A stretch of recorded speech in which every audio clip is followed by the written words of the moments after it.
नमस्कार दोस्तों स्वागत है आपका वर्मा लर्निंग पॉइंट चैनल में। और जनरल नॉलेज के अंतर्गत बहुत ही महत्वपूर्ण क्वेश्चन सीरीज आप देख रहे हैं। तो चलिए शुरू करते हैं। क्वेश्चन नंबर 1, भारत में सबसे बड़ा बाघ आरक्षित क्षेत्र है। हमारे देश में सबसे बड़ा बाघ आरक्षित क्षेत्र कौन सा है? ऑप्शन ए मानस, बी पेरिच, सी कॉर्बेट, डी नागार्जुन। तो जो करेक्ट आंसर है वो है डी पार्ट नागार्जुन है। हमारे देश में सबसे बड़ा बाघ आरक्षित क्षेत्र जो है नागार्जुन है। और इसके बारे में डिटेल देख लेते हैं। मुख्य इंपॉर्टेंट पॉइंट देखिए इसके बारे में। नागार्जुन सागर जो है श्रीशैलम आंध्र प्रदेश में स्थित है ये। और इसे बाघ आरक्षित क्षेत्र 1982-83 में घोषित किया गया था। इसका क्षेत्रफल 3296.31 वर्ग किलोमीटर है। और भारत में वर्तमान में जो है हमारे देश में 50 बाघ आरक्षित क्षेत्र हैं जो 18 राज्यों में फैला है, 18 राज्यों में है। और टाइगर प्रोजेक्ट अप्रैल 1973 ईस्वी में प्रारंभ किया गया था। टाइगर प्रोजेक्ट जो स्टार्ट किया गया था वो अप्रैल 1973 ईस्वी में प्रारंभ किया गया था। टाइगर भारत में सर्वाधिक हैं जो 2018 के अनुसार 2967 हैं, जिनकी संख्या 2018 के अनुसार दी गई है 2967 हैं। और सबसे अधिक बाघ जो हैं भारत के मध्य प्रदेश राज्य में हैं। सबसे अधिक बाघ भारत के मध्य प्रदेश राज्य में हैं। कितने हैं? 526 हैं। 526 बाघ मध्य प्रदेश राज्य में हैं। नेक्स्ट क्वेश्चन देखिए, किस धर्म के दर्शन शास्त्र ने स्यादवाद का सिद्धांत दिया? किस धर्म के दर्शन शास्त्र ने स्यादवाद का सिद्धांत दिया? ऑप्शन ए जैन के, ऑप्शन बी बौद्ध के, ऑप्शन सी इस्लाम के, ऑप्शन डी हिंदू के। तो जो करेक्ट आंसर है वो है जैन के। जैन धर्म के दर्शन शास्त्र ने स्यादवाद का सिद्धांत दिया है। नेक्स्ट देखिए आगे इंपॉर्टेंट पॉइंट देखिए इसके बारे में। जैन धर्म का अनेकांतवाद और सप्तभंगी सिद्धांत से भी संबंध है। जैन धर्म का जो है अनेकांतवाद और सप्तभंगी सिद्धांत से भी संबंध है। और जैन दर्शन सांख्य दर्शन से प्रभावित है। जैन दर्शन सांख्य दर्शन से प्रभावित है। जैन धर्म ने पृथ्वी को शाश्वत माना है। जैन धर्म ने पृथ्वी को शाश्वत माना है। और जैन धर्म ने ईश्वर को स्वीकार नहीं किया है। ईश्वर को स्वीकार जैन धर्म नहीं करता है।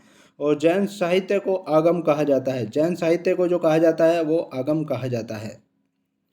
और आगे देखिए, इसमें 14 पूर्वांग हैं, 12 अंग हैं, 12 उपांग हैं, 10 विकीर्ण हैं और 6 छेद सूत्र हैं और 4 जो है मूल सूत्र हैं। नदी सूत्र और अनुयोग सूत्र हैं 4।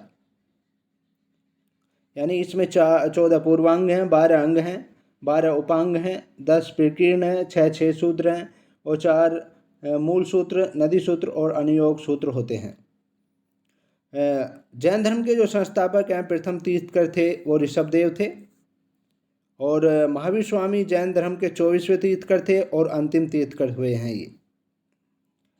नेक्स्ट क्वेश्चन देखिए, मौर्य समाज का 7 वर्गों में विभाजन विशेष ये किसमें वर्णित था? मौर्य समाज का 7 वर्गों में विभाजन विशेष ये किसमें वर्णित था? ऑप्शन ए पुराण में, बी मेगस्थनीज की इंडिका में, सी कौटिल्य का अर्थशास्त्र में, डी अशोक की प्रशस्ति में।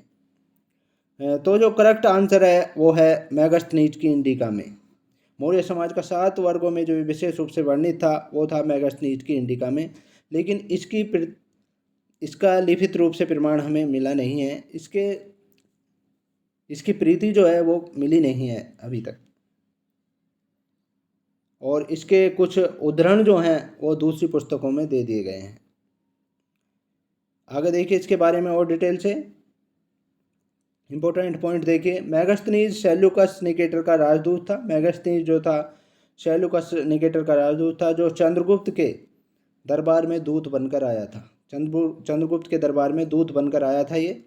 और इंडिका में वर्णित भारत में 7 वर्ग थे। पहला था दार्शनिक, दूसरा किसान, तीसरा अहीर, चौथा कारीगर, 5वां सैनिक और 6वां निरीक्षक और 7वां था सभासद। ये 7 वर्ग थे जो इंडिका में वर्णित थे उस समय। और इंडिका में व्यवसाय के आधार पर समाज को 7 वर्गों में बांटा गया था। व्यवसाय के आधार पर ये 7 वर्ग बनाए गए थे। इंडिका में लिखा है कि दास प्रथा नहीं थी, जबकि अर्थशास्त्र में कौटिल्य ने 7 प्रकार के दासों का उल्लेख किया है। इंडिका में ये दिखाया गया है कि दास प्रथा नहीं थी, और अर्थशास्त्र ने जो अपनी कौटिल्य ने जो अपना अर्थशास्त्र लिखा है उसमें 7 प्रकार के दासों का उल्लेख किया है। इंडिका में पाटलिपुत्र को पाली बिरोथा कहा गया है। इंडिका में पाटलिपुत्र को पाली बिरोथा कहा गया है, और इंडिका में मौर्य नगर प्रशासन पर सर्वाधिक जानकारी मिलती है। मौर्य नगर प्रशासन पर सर्वाधिक जानकारी इंडिका से ही मिलती है।